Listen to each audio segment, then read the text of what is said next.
कश्मीर में 5 हफ्ता अगवा थियल सागर कुमार की बाज़ियाबी कीअं थी। ज़रियन दावा कई है त सागर कुमार की पुलिस भुंग ॾेई बाज़ियाब कराए मुक़ाबलो ॾेखारियो आहे। कश्मीर में अगवा थियल दुकानदार सागर कुमार की बाज़ियाबी लाइ कश्मीर ऐं कंदकोट समेत समूरी सिंध में एहतजाज कयो वियो हो, जंहिं बाद गुज़िरियल रात देर से पुलिस मुक़ाबलो ॾेखारे सागर कुमार के बाज़ियाब कराइण की दावा कई है। ज़रियन मूजिब कुछ ॾींहं खां इंतजामिया ऐं धाड़ेलनि विच में सागर कुमार की बाज़ियाबी लाइ ॻाल्हियूं हलंदड़ हुयूं, पर धाड़ेलनि सागर कुमार के बिना भुंग ॾियण जी बाज़ियाब कराइण खां इनकार कयो हो, जंहिं बाद गुज़िरियल रात सागर कुमार के भुंग ॾेई करे बाज़ियाब करायो वियो।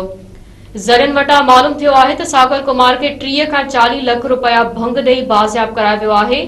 भुंग जी रक़म सागर कुमार जे वारसनि बदिरां पुलिस भरी आहे। ज़रियन चवण है त अॻूणे एसएसपी अमजद शेख के वक्त सागर कुमार की बाज़ियाबी थी वही हुई, पर भुंग की रक़म धाड़ेलन के न मिलण करे उहा बाज़ियाबी रोलड़े जो शिकार थी वही ऐं केतरनि ई ॾींहं ताईं सागर कुमार बाज़ियाब न थी सघियो हो, जंहिं बाद गुज़िरियल ॾींहुं सागर कुमार की बाज़ियाबी की रक़म पुलिस अदा कई, जंहिं बाद धाड़ेलन सागर कुमार के बाज़ियाब कयो। बे तरफ़ एसएसपी कश्मीर रोहिल खोसे मौजिब मुखबी सागर कुमार के घोड़ा घट कच्चे वाले इलाइक़े में पुलिस मुक़ाबले बाद बाज़ियाब करायो आहे।